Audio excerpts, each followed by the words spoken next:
Hello student, आज के lecture में हम जानेंगे कि लास्ट के 3 मंथ्स में, चाहे आप क्लास 10th में हो या फिर 12th में, इन बचे हुए 3 महीनों में आपकी जो एग्ज़ाम की तैयारी हो उसकी स्ट्रैटेजी कैसी हो। यानी बोर्ड एग्ज़ाम को लगभग अगर हम बात मान के चले बच्चों, तो यहाँ पर नवंबर स्टार्ट हो चुका है और नवंबर, दिसंबर, जनवरी, बस आपके पास 3 महीने का टाइम बचा हुआ है। अब आप इस 3 महीने में किस तरीके से तैयारी करेंगे, वो कौन कौन से तरीके होंगे जिनको करने से आप क्या करेंगे कि बोर्ड एग्जाम में आप 0% से आप 95+% तक के नंबर ला सकते हैं। तो इन 3 महीनों की पूरी जो स्ट्रैटेजी होगी बच्चों, देखो त्यौहार खत्म हो गया, दिवाली हमारी खत्म हो चुकी है, सिर्फ और सिर्फ हमारे पास, अगर हम कायदे से अच्छे तरीके से अगर हम मान के चले, तो सिर्फ और सिर्फ हमारे पास 3 महीने का टाइम है बोर्ड एग्जाम में टॉप करने का या बोर्ड एग्जाम में अच्छे नंबर लाने का बच्चों। तो इन 3 महीनों में आपको कौन कौन सी चीजें करनी है, क्या क्या चीजें करनी है, उन सभी चीजों को इस लेक्चर में हम डिटेल से जानेंगे। ठीक है, तो लेक्चर को पूरा जरूर देखिएगा, बहुत ही ज्यादा इंपॉर्टेंट होने वाला है बेटा आपके लिए। और इतना अगर आप कर लेंगे, जितना मैं आज के लेक्चर में बताऊंगा, अगर आपने इतना कर लिया तो गारंटी है आपके बहुत ही अच्छे नंबर आएंगे। ठीक है, ये आप पे डिपेंड करता है कि आप मेरी बातों को फॉलो करते हैं या जो चीजें मैं बताऊंगा उनको आप फॉलो करेंगे या नहीं करेंगे। ठीक है, तो अगर आप फॉलो करेंगे तो आपके बहुत ही अच्छे नंबर आएंगे। तो चलिए लेक्चर को स्टार्ट करते हैं। तो बच्चे हमें किन किन स्टेप को लेके चलना है, तो बात करते हैं। जो पहला स्टेप होगा हमारा बच्चों, फर्स्ट स्टेप क्या करेंगे, सबसे पहले फॉलो द एनसीईआरटी बुक्स। यानी बेटा आपको क्या करना है कि सबसे पहले आपको एनसीईआरटी बुक को फॉलो करना है, क्योंकि एनसीईआरटी बुक की अगर हम बात करते हैं बेटा तो बहुत ही ज़्यादा इंपॉर्टेंट है। तो पहले स्टेप में देखो भाई, अगर आपको 95 प्लस स्कोर करना है और अभी 3 मंथ्स में, लास्ट के 3 मंथ्स, देखो 3 मंथ्स रह गए भाई, नवंबर चालू हो गया है ना, अक्टूबर खत्म हो गया, नवंबर, दिसंबर, जनवरी, फरवरी में सबके एग्जाम चालू हो जाते, चाहे आप 10th में हो, चाहे तो आप 10th के स्टूडेंट हो या फिर आप 12th के स्टूडेंट हो। ठीक है बेटा, है ना। यहाँ पर आपके क्या होंगे, फैब में यानी फरवरी में आपके बोर्ड एग्जाम कंप्लीटली यानी चालू हो जाएंगे, स्टार्ट हो जाएंगे। तो उससे पहले आपको 3 महीने में क्या करना है, कैसे स्टडी करनी है। सबसे पहला स्टेप तो आप क्या करेंगे, अभी आप घूमना फिरना बिल्कुल बंद कर देंगे, पूरा का पूरा फोकस अपनी स्टडी पर रखेंगे, अपनी पढ़ाई पर करेंगे। उसमें सबसे पहला पॉइंट, जो इंपॉर्टेंट पॉइंट है बच्चों, क्या करेंगे आप, एनसीईआरटी बुक्स की, है ना, एनसीईआरटी बुक्स को आपको फॉलो करना है। इन 3 महीनों में आपको एनसीईआरटी बुक बिल्कुल एकदम चाट जाना है, बिल्कुल पढ़ लेना बहुत ही अच्छे तरीके से। आपको क्या करना है, एनसीईआरटी, है ना बेटा, क्या करेंगे, एनसीईआरटी की बुक से ही आपको पढ़ना है। ठीक है, चाहे वो आपका मैथ्स हो, है ना, मैथ्स हो, है ना, साइंस हो, है ना, या फिर आपकी केमिस्ट्री हो, केमिस्ट्री आ जाएगी,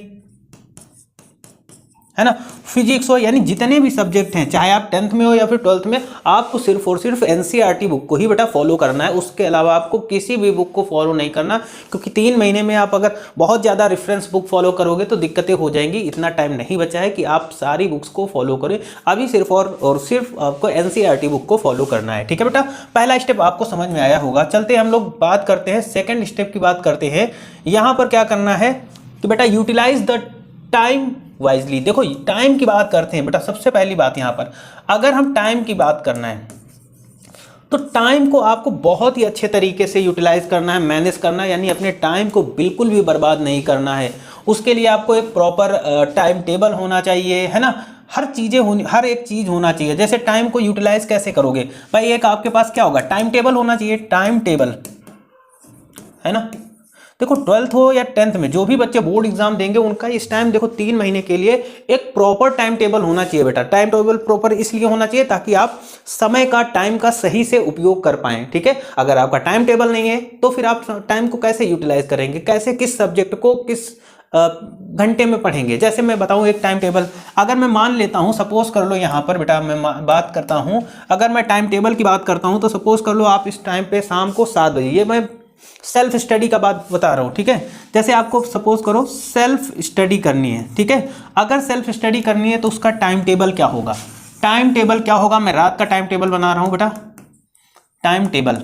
ठीक है, आप लोग अपने मन से बना लीजिएगा अपने टाइम के अकॉर्डिंग। जैसे मैं बात करता हूँ, पहले मैं 12th के स्टूडेंट का बताता हूँ इधर 12th में। ठीक है, 12th में मैं बताता हूँ, जैसे बेटा आपको 7 बजे शाम को बात करता हूँ, 7 बजे से, है ना, 7 to 8 शाम को 7 से 8 बजे आपको क्या करना है, कोई एक सब्जेक्ट ले लेना है। सपोज करो कि हमने ले लिया केमिस्ट्री, या हमने मान लो पहला ले लिया मैथ्स या बायो, अपने अकॉर्डिंग आप रखेंगे। ठीक है, मैथ्स ले ले, बायो वाले अपना बायो ले ले। ठीक है, वैसे मैथ्स के लिए अप्रॉक्स आपको 2 घंटे का टाइम देना है, शाम को रात में 2 घंटे का, है ना। बायो में आपका 1 घंटे में काम हो जाएगा, ठीक है। ये आप पढ़ेंगे। उसके बाद फिर क्या करेंगे, 8 से 9 आप क्या करेंगे, जैसे यहाँ मैथ ले ली, बायो ले लिया, तो आपको इजी सब्जेक्ट ले लो। सपोज करो हमने क्या ले लिया, यहाँ पर हमने इंग्लिश ले लिया, ठीक है, इंग्लिश ले लो, है ना, इंग्लिश पढ़ेंगे। फिर क्या करेंगे, लगभग हम यहाँ पर 2 घंटे के बाद में कुछ ब्रेक देंगे, यानी लगभग 10 मिनट का ब्रेक देंगे, ठीक है। 10 मिनट का आप यहाँ पर क्या करेंगे, ब्रेक। भाई 2 घंटे पढ़ लिया, थोड़ा सा 10 मिनट का ब्रेक ले लीजिए। फिर वही आप 9 बज के यहाँ पर क्या हो जाएगा, 9 बज करके 10 मिनट, है ना। 9 बजकर 10 मिनट से आप क्या करेंगे, 10 बजकर 10 मिनट तक आप क्या पढ़ लेंगे भाई, यहाँ पर आपको केमिस्ट्री पढ़ लेना है, ठीक है। क्या पढ़ना है बेटा, केमिस्ट्री पढ़ लेना है, ठीक है। ये टाइम टेबल आप अपने हिसाब से बना, ये तो मैं आपको बता रहा हूँ ऐसे करना, आप अपने हिसाब से इसको मैनेज कर लीजिएगा, जैसा आपको ऊपर नीचे। बस इतना याद रखना है कि एक इजी सब्जेक्ट रख लेना है, एक थोड़ा सा डिफिकल्ट सब्जेक्ट, ऐसा रख लेना है, ठीक। फिर उसके बाद में क्या करना है, 10 से 11:10 तक आपको क्या कर लेना है, फिजिक्स ले लेना है ना। फिजिक्स ले लो, अगर ना आपको टाइम लगे तो यहाँ पर फिजिक्स ले लो, चाहे तो आप हिंदी ले लो, कंप्यूटर वाले अपना कंप्यूटर ले लें, जो भी हो, है ना। हिंदी ले लो, है ना। और उसके बाद में आप क्या करोगे, 11:10 से आप क्या करोगे, यहाँ पर 12:10 क्या करोगे, यहाँ पर आप 12:10 के बीच में यहाँ पर आप फिजिक्स ले लो, ठीक है। यहाँ पर आप फिजिक्स ले लो। तो इस तरीके से आप अपना टाइम टेबल एक मैनेज, देखो टाइम का यूटिलाइज करना है। आपके पास सिर्फ और सिर्फ 3 महीने का टाइम है, और इसी टाइम में आपको क्या करना है, पढ़ना है, रिवीजन करना, सारी चीज़ें करनी है, ठीक है। उसके बाद अगर हम यहाँ पर बात करते हैं बेटा, जो बच्चे 10th में हैं, देखो अगर 10th में हैं, 10th के स्टूडेंट की मैं बात बताऊं तो आपको क्या करना है, शाम को 7 बजे आप बैठ जाओ, है ना। 7 to 8 आपको क्या करना है बेटा, यहाँ पर सबसे पहले आपको मैथ्स को उड़ा देना है, ठीक है। मैथ्स को क्या करना है, उड़ा देना बेटा। सबसे पहले मैथ्स 1 घंटा है, यानी आप 1 घंटा पढ़ लो, या क्या कर लो आप यहाँ पर 8:30 1.5 घंटा मैथ को दे दो, ठीक। उसके बाद में आप 8:30 से 9:30 तक आप क्या करो, अगर आप चाहो तो यहाँ पर SST ले लो। चलो हमने ले लिया साइंस, ठीक है, यहाँ पर आप साइंस ले लोगे। और फिर यहाँ पर क्या करोगे, यहाँ पर आप क्या करोगे, लगभग यहाँ 40 मिनट का ले लो, है ना, 40, ठीक है। और फिर यहाँ पर ले लो 20 मिनट का ब्रेक, 20 मिनट का आपने ले लिया ब्रेक। आराम से खाना पीना, नाश्ता पानी जो भी करना है कर लोगे, खाना तो नहीं खाओगे, नाश्ता पानी हल्का कर लोगे, ठीक। फिर उसके बाद में आप क्या करोगे, यहाँ पर 10 से 11 बेटा आप क्या करोगे, आपको यहाँ पर SST पढ़ना है, ठीक है, SST। फिर 11 से 12 आपको क्या करना है, इंग्लिश पढ़ना है बेटा। और 12 से 1 आप क्या करेंगे, फिर आप क्या करेंगे, इंग्लिश हो गया, SST हो गया, है ना, साइंस हो गया, मैथ्स हो गया, और अब बचा आपका क्या, देखो हिंदी। ये आप हिंदी पढ़ेंगे, इतना आपको पढ़ना है बेटा, ठीक है। अभी जिन बच्चों का देखो, जिन बच्चों का ड्राइंग है या फिर कंप्यूटर है, कंप्यूटर, बहुत सारे बच्चों के पास कंप्यूटर होगा, तो कंप्यूटर के लिए भी आप टाइम मैनेज करेंगे। आप क्या करेंगे, दिन में आप कंप्यूटर को निपटा दें, या फिर आप क्या करें, कंप्यूटर के लिए आप मॉर्निंग भी याद कर सकते हैं। अगर मॉर्निंग में आपके पास टाइम मिलता है तो सुबह 5 से 6, 5 to 6, या फिर 6 to 7, 6 से 7 के बीच में अगर, या 5 से 6 के बीच में कहीं भी टाइम मिलता है तो 1 घंटे आप क्या करेंगे, कंप्यूटर अपना निपटा देंगे। और जो ड्राइंग के बच्चे हैं, जिन्होंने आर्ट ले रखी हुई है, उनको किसी भी प्रकार की कोई दिक्कत नहीं, वो अपना ड्राइंग कभी भी प्रैक्टिस कर सकते हैं। तो इस टाइम देखो, ये मैंने एक मेथड बता दिया कि आपको टाइम टेबल ऐसे बनाना है। आप अपने हिसाब से अपना टाइम टेबल बनाइएगा, है ना। जितना आपके पास समय हो उसके अकॉर्डिंग, आप जितने घंटे पढ़ सकते हो उसके अकॉर्डिंग आप अपना टाइम टेबल बना दीजिए। लेकिन इतना कोशिश करिएगा किसी भी सब्जेक्ट को, या सेल्फ स्टडी, स्कूल वगैरह कोचिंग छोड़ करके, आपको सेल्फ स्टडी में कम से कम हर एक सब्जेक्ट को 1 घंटे से कम टाइम देना नहीं है, ठीक है। अगर मैथ्स जैसे क्लास 12th मैथ है तो आपको ज़्यादा टाइम देना है ना। आगे बात करते हैं बेटा। यहां तक समझ गए होंगे कि टाइम को आपको कैसे यूटिलाइज करना है। देखो आगे बात करते हैं इग्नोर द डिस्ट्रैक्शन। देखो यहां पर देखो, अगर हम बात करते हैं यहां पर जैसे मोबाइल वगैरह को आपको बिल्कुल इग्नोर कर देना। डिस्ट्रैक्शन है ना, जैसे मोबाइल हो गया, सोशल मीडिया हो गया, है ना, इंस्टा हो गया, फेसबुक हो गया, इन सभी चीज़ों को अभी क्या करना है बेटा, 3 मंथ्स के लिए आपको बिल्कुल भूल जाना है। ठीक है, भूल जाना है कि क्या ये सोशल मीडिया भी कोई चीज़ होती है, ये बिल्कुल भूल जाना है आपको 3 महीनों के लिए। सिर्फ और सिर्फ अपना फोकस अपनी पढ़ाई पर रखना है। बहुत ज़्यादा किसी से मिलना जुलना, नाते रिश्तेदारी बिल्कुल भी नहीं जाना इन 3 महीनों में, है ना, कहीं पर नहीं जाना, सिर्फ अपना पढ़ाई पर फोकस करना है। तो सोशल मीडिया वगैरह, जितने भी मोबाइल वगैरह जो भी आप चलाते हो 3 महीने के लिए अपने से उसको बिल्कुल दूर कर दो। ठीक है, ये पॉइंट समझ में आया होगा। आगे चलते हैं पॉइंट नंबर 4 की। अगर हम बात करते हैं नो योर सिलेबस। अब देखो बेटा ये चीज़ तो बहुत इंपॉर्टेंट है, आपको अपना सिलेबस पता होना चाहिए। देखो बेटा अगर हम बात करते हैं सिलेबस की बात करते हैं तो सिलेबस आपको पता होना चाहिए। आपके जितने भी सब्जेक्ट हैं उन सभी सब्जेक्ट का आपको सिलेबस पता होना चाहिए इन 30 दिनों के अंदर। ये नहीं कि भाई पता चला अभी हमें 3 महीने पेपर का बचा, हमें हमारा सिलेबस ही नहीं पता। तो आपको सिलेबस जरूर पता हो, क्या आ रहा है, कितना आ रहा है, कैसे आएगा, ये सभी चीज़ें। और सिलेबस कहाँ होना चाहिए, स्टडी रूम, जो आपका स्टडी रूम होगा बेटा, उस स्टडी रूम में आपको क्या करना है, स्टडी रूम में क्या करना है, उस सिलेबस को लिख कर एकदम, जो जैसे आप यहाँ पर बैठे हो, ये आपका स्टडी रूम है ना, ये आपकी टेबल लगी हुई है, ये आपकी वॉल है ना, ये आपकी चेयर यहाँ पर लगी हुई है। तो यहाँ पर इस वॉल में आपका पूरा का पूरा जो सिलेबस है हर सब्जेक्ट का, वो यहाँ पर पेस्ट होना चाहिए, कागज में लगा होना चाहिए। समय समय पर हमें पता चलना चाहिए कि हमारा सिलेबस अभी कितना खत्म हुआ, कितना बचा हुआ है। ठीक है, तो ये सारी चीज़ें आपको पता होना चाहिए बेटा। आगे चलते हैं, बात करते हैं आगे। जो इंपॉर्टेंट पॉइंट है, solve the previous year question. ये पॉइंट बहुत इंपॉर्टेंट है बेटा। देखो किसी भी पेपर को टॉप करने के लिए, किसी भी पेपर में टॉप करने के लिए आपको PYQ, प्रीवियस ईयर क्वेश्चन, देखो सबसे पहला क्या करना है, साथ ही साथ अपने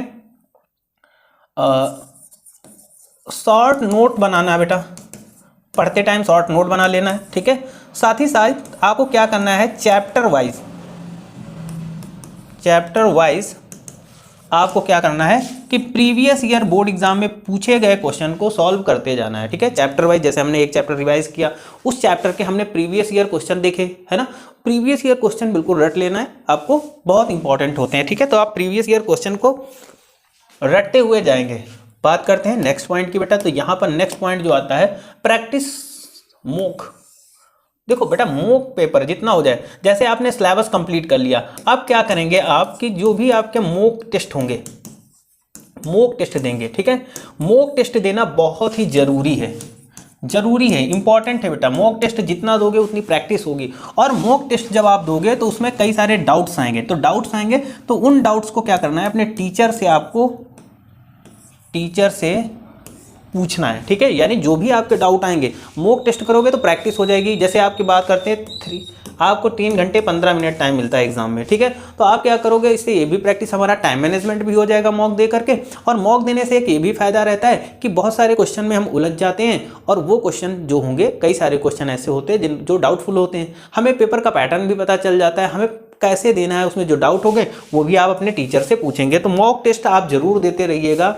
मॉक टेस्ट कैसे दिए, देखो एक तो चैप्टर वाइज मॉक दीजिएगा, जैसे चैप्टर वाइज। सपोज करो हमने क्या कर लिया बेटा, यहाँ पर अगर हम बात करते हैं, यहाँ पर चैप्टर वाइज हमने चैप्टर 1 कंप्लीट कर लिया, फिर हमने क्या किया कि उस चैप्टर का एक मॉक दे दिया, है ना, उस चैप्टर का एक मॉक दे दिया।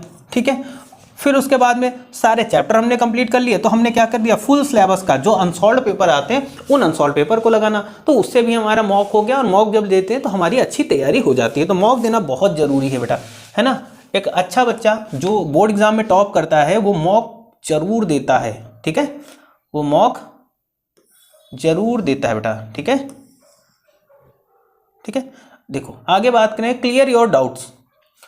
देखो डाउट्स की बात करते हैं तो आपके जो भी डाउट है उनको क्लियर करना है अपने टीचर से। देखो डाउट की बात करते हैं, आप जब पढ़ोगे बेटा, जब आप पढ़ोगे तो आपको गारंटेड, मतलब कंफर्म है कि आपको डाउट आएंगे ढेर सारे। और जब डाउट आएंगे तो सारी चीज़ें आपको क्या करना है, अपने टीचर से टीचर से अपने डाउट क्लियर करना है और 3 महीने के लिए आपको बिल्कुल अपने आप को ऐसा कर लेना है कि बाहरी दुनिया से लोगों से कांटेक्ट वगैरह मतलब अलग कर लेना है एक प्रकार से।